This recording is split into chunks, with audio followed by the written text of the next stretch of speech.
Pasa el tiempo. Capítulo 1. Habrá que esperar a ver qué trae el futuro, dijo el señor Banks, que venía de la terraza. Casi no se puede ver de oscuro que está, dijo Andrew, que llegaba de la playa. Casi no se distingue la tierra del mar, dijo Prue.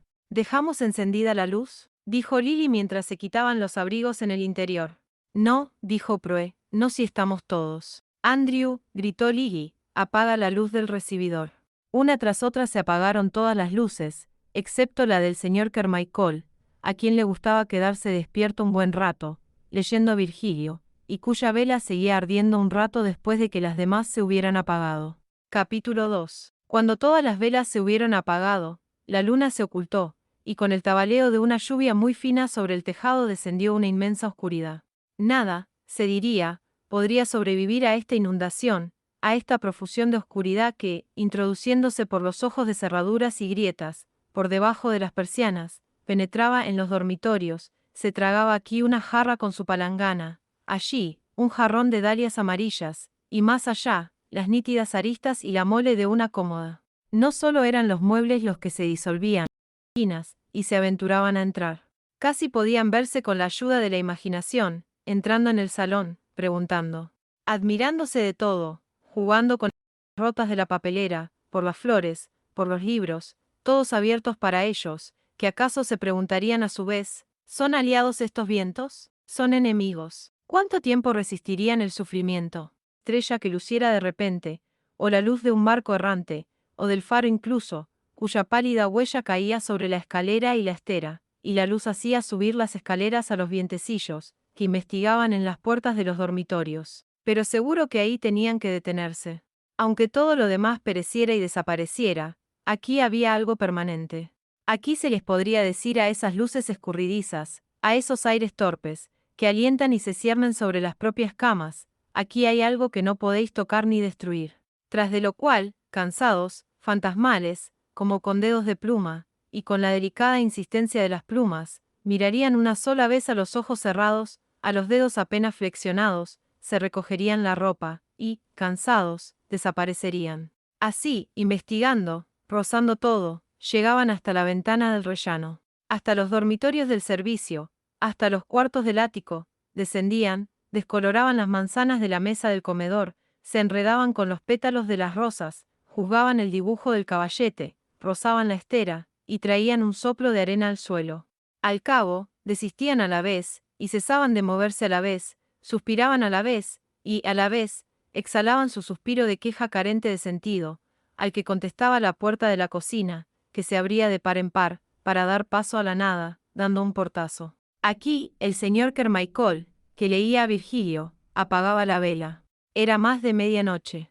Capítulo 3. Pero, después de todo, ¿qué es una noche?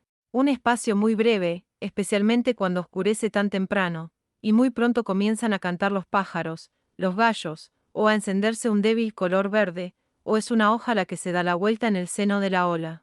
La noche, sin embargo, sigue a la noche. El invierno tiene una baraja de noches, y las reparte con justicia, todas iguales, reparte con dedos incansables. Las hay largas y cerradas. Algunas exhiben en lo alto claros planetas, platos brillantes. Los árboles del otoño, espoliados, reciben el reflejo de las deterioradas baldosas que se hallan en los sombríos y fríos nichos de la catedral, donde letras de oro sobre páginas de mármol describen las muertes en la batalla, y describen cómo blanquean y arden unos huesos allá lejos, en los desiertos de la India. Los árboles del otoño brillan bajo la luna amarilla, la luz de la luna del equinoccio. La luz que alegra el esfuerzo del trabajo, que pule el rastrojo, que obliga a las olas a lamer la orilla.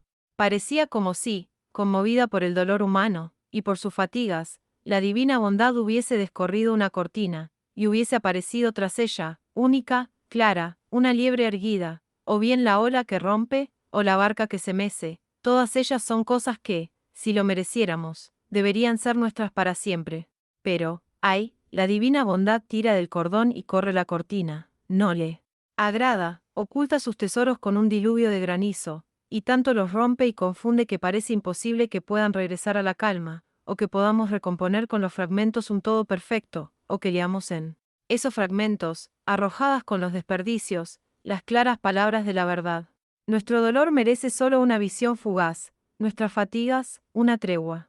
Las noches están ahora llenas de viento y destrucción, los árboles se hunden y se doblan, y las hojas vuelan en un remolino hasta que ocultan la yerba, y obstruyen las alcantarillas, y taponan los desagües, y cubren los húmedos senderos. También la mar se agita y se mueve, y si el que duerme se imaginara que podría hallar respuesta a sus preguntas en la playa, y compañía para su soledad, y apartara las ropas, y bajase a pasear por la arena de la playa, ninguna imagen acudiría en su ayuda con prontitud para reducir la noche a orden, y para hacer que el mundo reprodujera la brújula del alma. La mano se fuma en su mano, la voz ruge en sus oídos. Casi sería inútil en semejante confusión hacerle preguntas a la noche sobre el qué y el por qué y el de qué, preguntas cuyas respuestas tientan a quien duerme en la cama.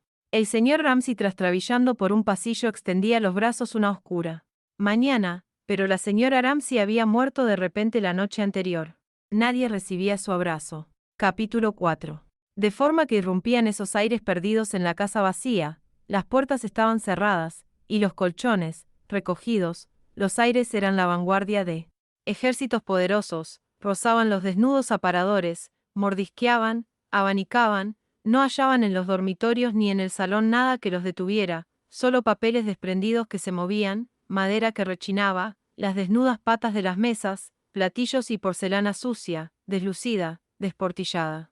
Lo único que conservaba forma humana era lo que habían abandonado, lo que habían dejado, un par de zapatos, un sombrero de caza, ajados abrigos y faldas en los armarios, y su vaciado indicaba que en otros tiempos estuvieron habitados y llenos de vida, que hubo manos que se afanaron en los corchetes y botones, que el espejo había reflejado una cara, que había contenido un mundo que ahí se abría, en el que giraba una figura, se movía con rapidez una mano, se abría la puerta, entraban. Aprisa los niños tropezando, volvían a salir.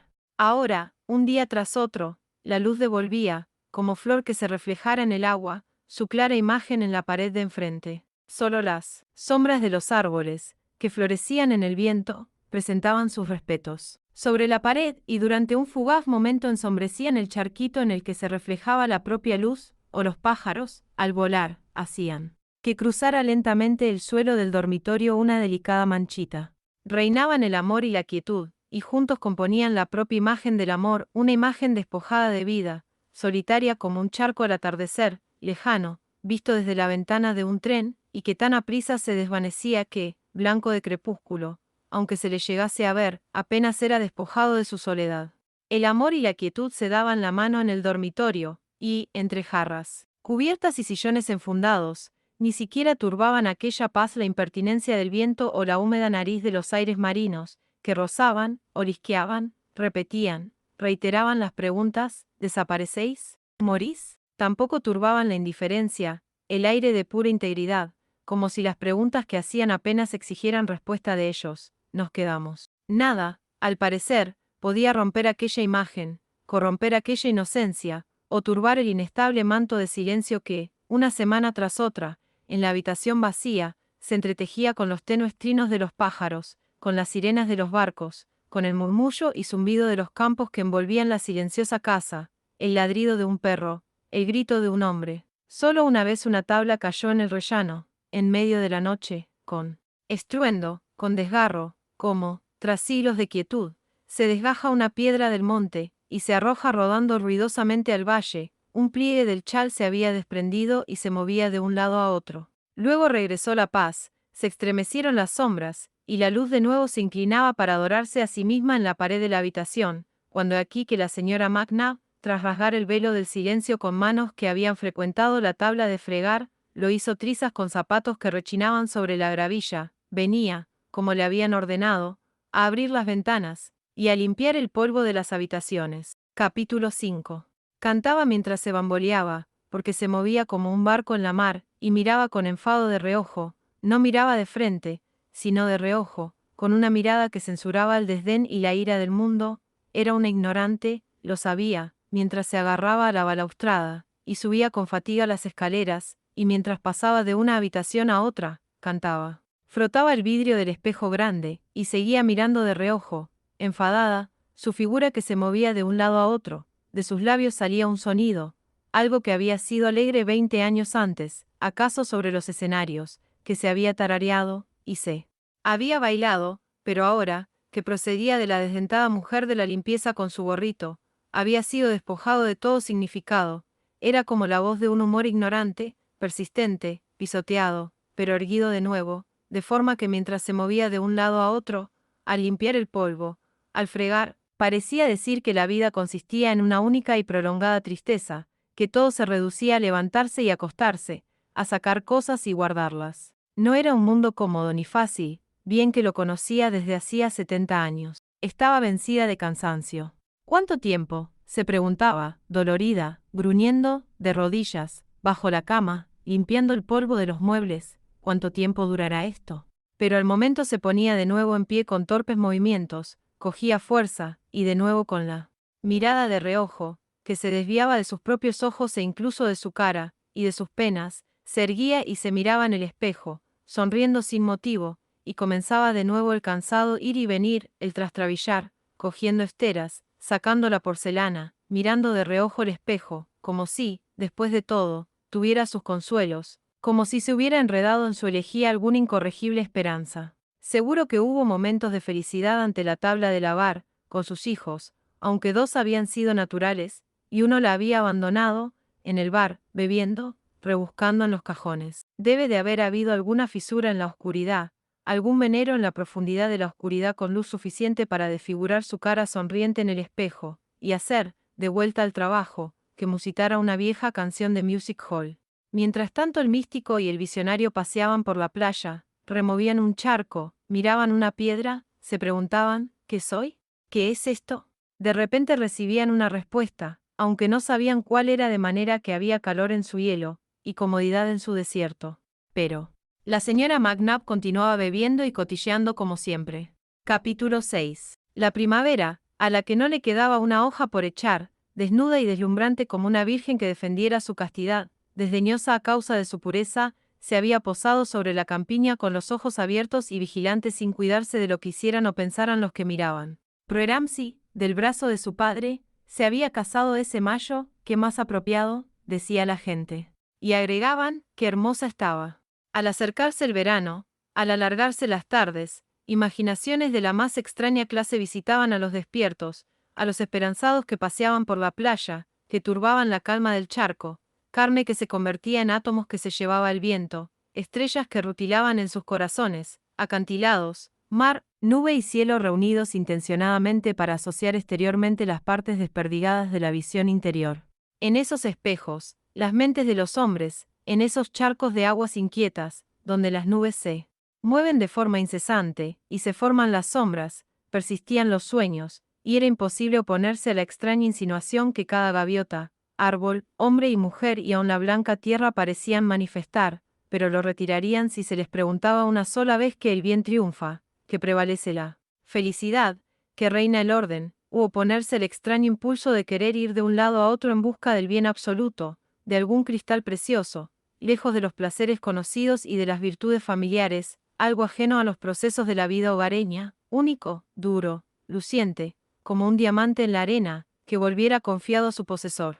Más aún, velada y complaciente, la primavera, con sus abejas zumbando, con los mosquitos danzando, se ceñía su túnica, velaba sus propios ojos, desviaba la mirada, y entre sombras pasajeras y el vuelo de la menuda lluvia parecía poseer un conocimiento completo de las penas de la humanidad. Proeramsi murió durante el verano de alguna enfermedad relacionada con el parto, lo cual, en verdad, fue una tragedia, dijeron. Decían que nadie merecía más la felicidad. Ahora, con el calor del verano, el viento enviaba sus espías de nuevo a la casa. Las moscas tejían una tela en las soleadas habitaciones, las yerbas, que habían crecido durante la noche hasta el cristal, llamaban al cristal de la ventana de forma disciplinada. Cuando caía la oscuridad, el haz de luz del faro, que con tanta autoridad se había posado sobre la alfombra en la oscuridad, grabando un dibujo, aparecía ahora, con la luz más delicada de la primavera, mezclado con luz de luna, deslizándose con suavidad como si depositara sus caricias, y se demorara de forma furtiva, y mirase y regresase amoroso. Pero mientras duraba la canción de cuna de la propia caricia amorosa, mientras la larga luz del faro se posaba sobre la cama, la piedra se desgajaba, otro pliegue del chal se desprendía, se quedaba colgando, se balanceaba. Durante las cortas noches de verano, y durante los largos días de verano, cuando las habitaciones vacías parecían resonar con los ecos del campo, y con el zumbido de las moscas, la larga enseña se movía con delicadeza, se balanceaba inútil, mientras que el sol decoraba con barras las habitaciones, y la llenaba de una calina amarilla, y la señora McNabb, cuando irrumpió balanceándose, quitaba el polvo, barría, parecía un pez tropical que nadara entre aguas atravesadas por los rayos del sol.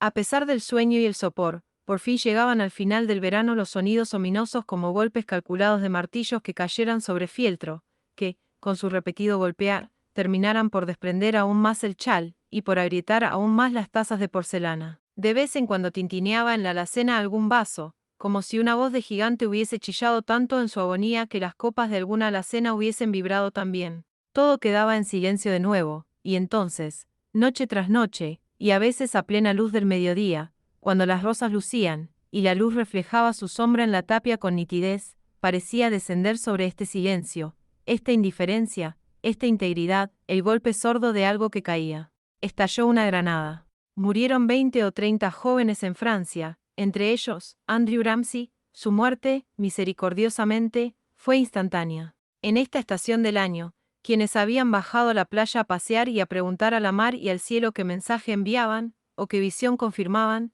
tenían que considerar, entre las muestras comunes de la bondad divina, la puesta de sol sobre la mar, la palidez del crepúsculo, la salida de la luna, las barcas de pesca contra la luna, y los niños tirándose unos a otros puñados de yerbas, si no había algo que disonara en esta alegría, en esta serenidad.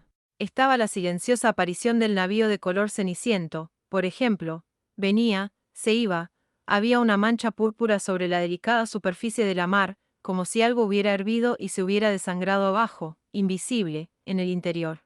Esta intromisión en una escena pensada para promover las reflexiones más sublimes, para conducir a las más placenteras conclusiones entorpecía sus pasos. Era difícil, si se era educado, no prestarles atención, abolir su significación en el paisaje, era difícil continuar, mientras se seguía paseando a la orilla de la mar, maravillándose de cómo la belleza del exterior reflejaba la del interior.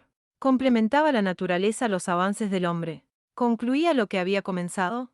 Con la complacencia con la que veía la miseria del hombre, disculpaba su mezquindad y conestaba su tortura. Aquel sueño, pues, de compartir, de completar, de hallar en la soledad de la playa una respuesta, no era sino una imagen en un espejo, y el propio espejo, no sería sino una superficie pulida que se formase obedeciendo los poderes más nobles que durmieran en su interior.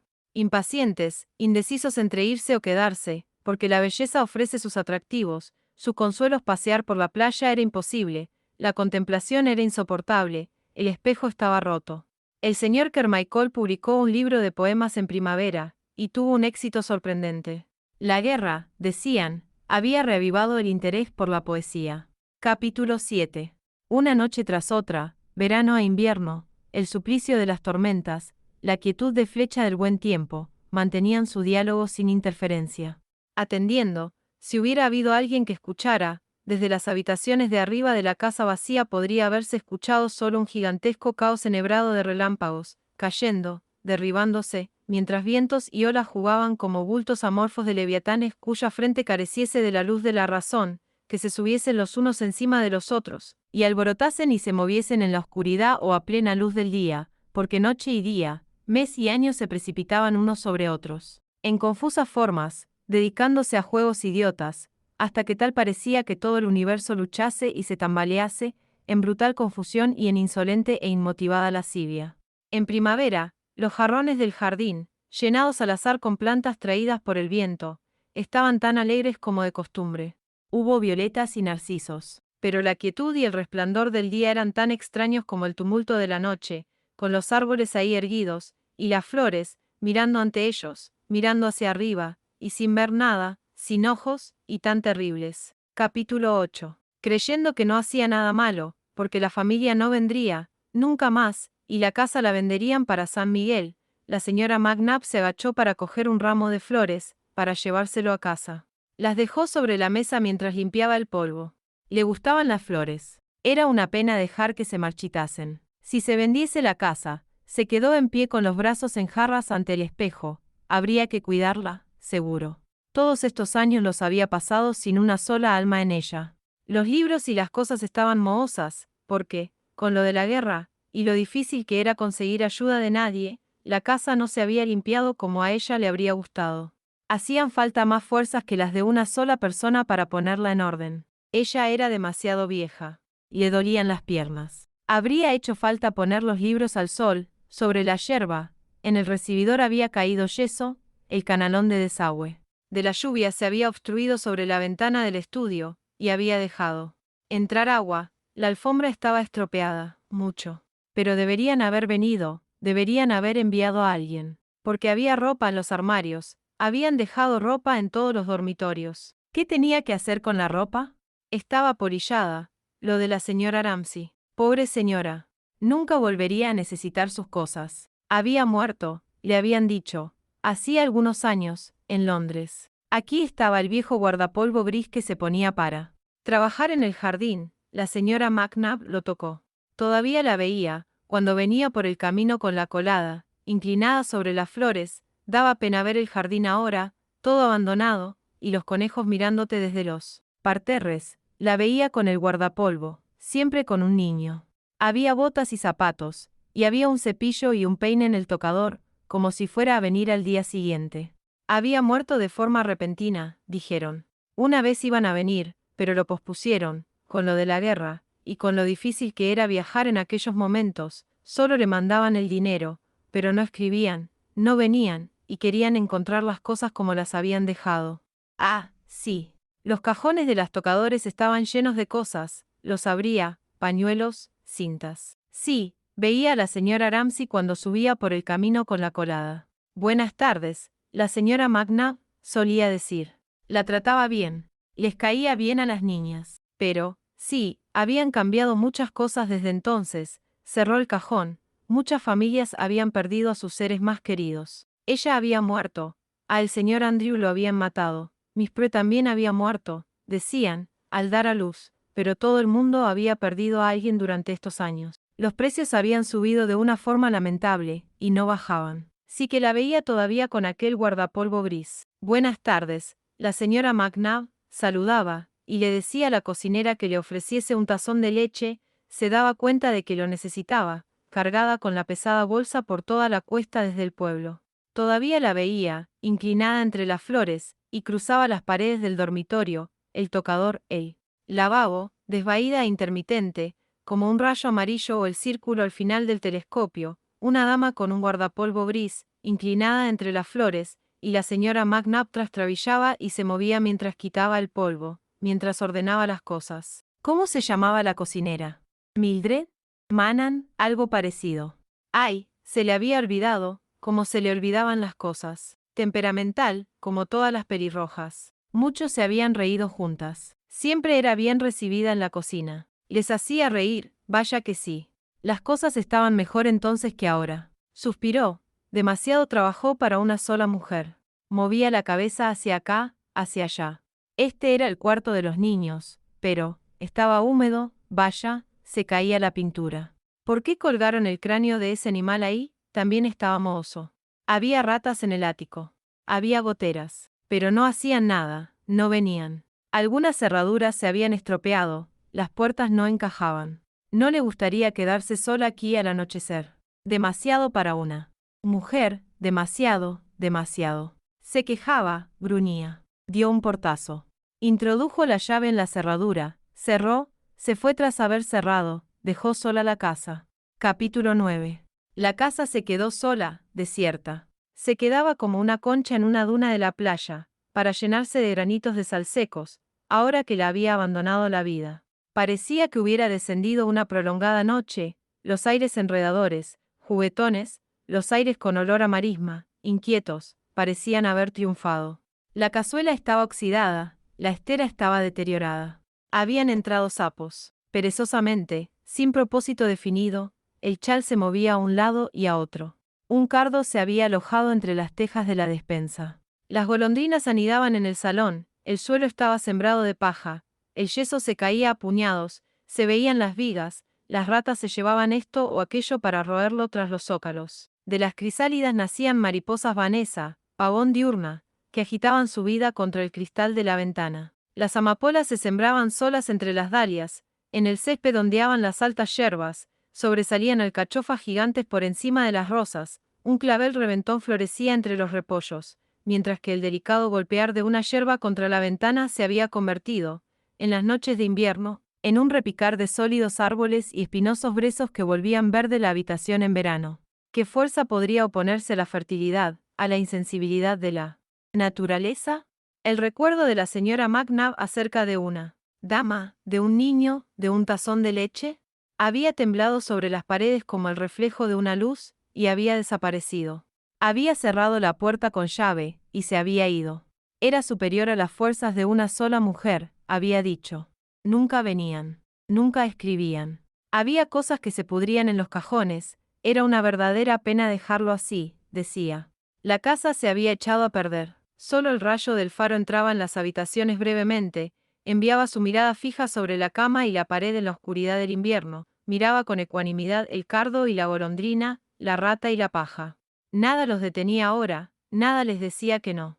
Que soplase el viento, que la amapola brotase donde quisiera, que el clavel confraternizase con el repollo, que la golondrina anidase en el salón, y que el cardo desplazase las tejas, y que las mariposas tomasen el sol sobre la ajada cretona de los sillones, que los vasos y la porcelana rotos terminen en el césped para que se enreden en ellos la yerba y las bayas silvestres, porque había llegado el momento, esa duda en la que el crepúsculo tiembla y la noche hace una pausa, cuando una pluma sobre un platillo inclina la balanza. Una pluma tan solo, y la casa, hundiéndose, cayéndose, se habría vencido y se habría precipitado en la más profunda oscuridad. En la habitación destruida, habrían acampado los excursionistas con sus casos, los amantes habrían buscado refugio en ella, el pastor habría guardado el almuerzo entre ladrillos, y el vagabundo se habría envuelto en su abrigo para protegerse del frío cuando durmiera. Después se habría hundido el tejado, los brezos y la cicuta habrían borrado el sendero, los escalones y las ventanas habrían crecido, de forma desigual, pero lujuriosamente, sobre el montículo, hasta que algún intruso, que se hubiera extraviado, hubiera podido decir por una liliácea como una barra al rojo vivo entre ortigas, o un trozo de porcelana entre la cicuta, que ahí había vivido alguien, que ahí había habido una casa. Si la pluma hubiera caído, si hubiera vencido la balanza hacia abajo, toda la casa hubiera caído hasta lo más profundo para hundirse en las arenas del olvido. Pero había allí una fuerza, algo no muy consciente, algo que miraba de reojo, algo que se movía de un lado a otro, algo que no había sido estimulado a trabajar con rituales muy dignos ni con cánticos solemnes. La señora McNabb gruñía, la señora Bast refunfuñaba. Eran viejas, estaban entumecidas, les dolían las piernas. Por fin llegaron con escobas y cubos, se pusieron a trabajar. De repente, ¿podría la señora McNabb arreglar la casa? Una de las jóvenes había escrito. ¿Podría hacer esto? ¿Podría hacer aquello? Todo a prisa. Pudiera ser que vinieran en verano. Habían dejado todo para el final, y esperaban hallar todo como lo habían dejado. Lenta y penosamente, con cubo y escoba, barriendo, sacudiendo, la señora McNabb, la señora Bast, detuvieron el avance de la decadencia y la podredumbre, rescataban del charco del tiempo, que amenazaba con engullirlos, ya una palangana, ya una alacena, por la mañana rescataban del olvido todo el ciclo de novelas de Waverley y un juego de té, por la tarde restituían al sol y al aire una badila de latón y un juego de morillos de hierro. George, el hijo de la señora Bast, cazaba las ratas y cortaba la yerba. Había albañiles, escoltado por los chirridos de los goznes, por el rechinar de las cerraduras, por los golpes y portazos de maderas hinchadas por la humedad, llegaba un laborioso y oxidado nacimiento, mientras las mujeres, inclinándose, levantándose, gruñendo, cantando, daban portazos y golpes, en el piso de arriba, en las bodegas. ¡Ay!, decían, ¡qué trabajo!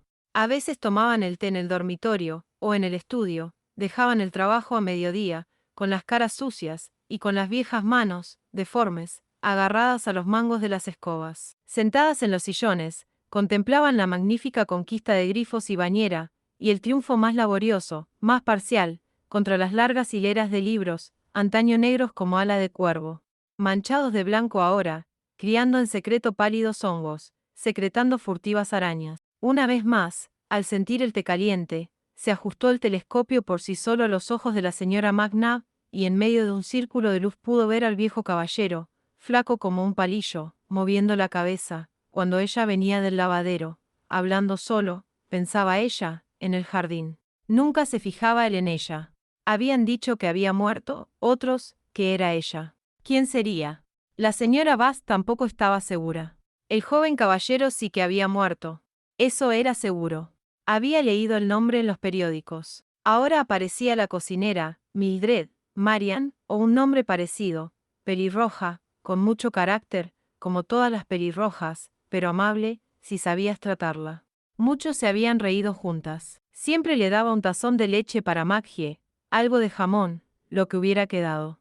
Vivían bien en aquella época. Tenían todo lo que querían, con facilidad, jovial, tras haber bebido el té caliente, desenredaba la madeja de los recuerdos, sentada en el sillón de mimbre, junto al guardafuegos del cuarto de juegos. Siempre había mucho trabajo, mucha gente en casa, a veces, 20, y había que quedarse fregando hasta más de medianoche. La señora Bast no había llegado a conocerlos, en aquella época vivía en Glasgow, se preguntaba, mientras dejaba la taza, que para qué demonios habrían colgado allí aquel cráneo. Lo habían casado en el extranjero, sin duda. Bien podría ser, dijo la señora McNabb, presumiendo con sus recuerdos. Tenían amigos en Oriente, había caballeros que venían a visitarlos, damas que se vestían con traje de noche, una vez los había visto a todos sentados para la cena. Se atrevía a decir que eran unos 20, ellas con todas las joyas, y le pidió que se quedara para ayudar a fregar, pudiera ser que hasta más de la medianoche. Ay, decía la señora Bast, van a hallarlo muy cambiado. Se inclinó sobre la ventana. Contempló a su hijo George que segaba la yerba con la guadaña. Bien podrían preguntarse, ¿qué había pasado? Al darse cuenta de que el bueno de Kennedy debería haberse encargado de ello, pero se le había quedado una pierna mal desde que se cayó del carro, y quizá nadie lo cuidó durante un año, o casi un año, y luego estuvo de Ivy McDonald, y se enviaron semillas, pero ¿llegaron a sembrarse? Lo hallarían muy cambiado. Observaba cómo movía la guadaña su hijo. Trabajaba bien, era callado. Bueno, tenían que seguir con las alacenas, pensó. Se levantaron. Por fin, tras varios días de trabajo en el interior, de podar y excavar en el exterior, sacudieron los polveros en las ventanas, se cerraron las ventanas, se cerraron todas las llaves en la casa, dieron un portazo en la entrada. Habían terminado. Ahora, como si el limpiar y el frotar y el cegar la hubieran sofocado, se podía entreoír una melodía, esa música intermitente que el oído recobra y pierde de forma constante, un ladrido, un balido, el zumbido de un insecto, el temblor de la yerba cortada, algo aislado, pero identificable, el chirrido de un escarabajo, el rechinar de una rueda, altos o bajos, pero misteriosamente relacionados, cosas que el oído se esfuerza en juntar, y está siempre a punto de conseguir que agonicen, pero nunca se oyen bien del todo, nunca armonizan plenamente, y finalmente, al atardecer, los sonidos cesan uno tras otro, se quiebra la armonía, y cae el silencio. Con el crepúsculo se perdía la que se levantara, se alzó el silencio, se extendió el silencio, se calmó el viento, confiadamente, el mundo se preparaba para dormir, oscuramente, sin luz, excepto la luz de color verde que se filtraba entre la enramada, o la luz pálida de las flores blancas de la ventana. Lily Briscoe y su equipaje llegaron una tarde de finales de septiembre. El señor Carmichael vino en el mismo tren. Capítulo 10. Por fin había llegado la paz. Llegaban mensajes de paz desde la mar hasta la costa. Prometían no interrumpir el sueño nunca jamás, acunarla más profundamente en el sueño del descanso, y fuera lo que los soñadores soñaran, Santa, sabiamente, para confirmar, algo más susurraba. Mientras tanto Lily Briscoe reclinaba la cabeza sobre la almohada en la habitación clara y limpia, escuchaba la mar.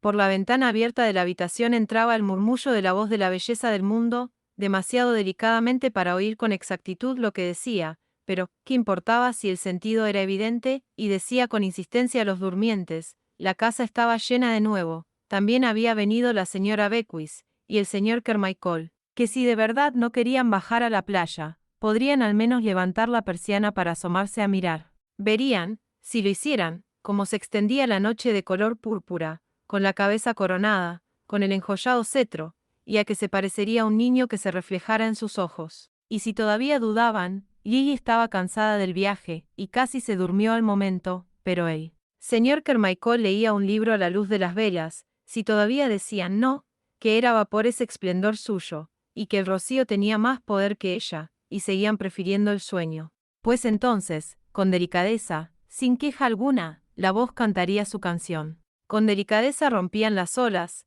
Gigi las oía en sueños, con suavidad caía la luz, parecía atravesarle a ella los párpados. Todo parecía, pensaba el señor Carmichael, mientras cerraba el libro, y se dormía, igual que hacía muchos años. A decir verdad, la voz podría volver a preguntar, mientras las cortinas de la oscuridad se corrían sobre la casa, sobre la señora Beckwith, el señor Carmichael y Gigi Briscoe, de forma que arroparan los ojos de estos varios pliegues de oscuridad. ¿Por qué no aceptar esto, contentarse con ello, someterse, ceder?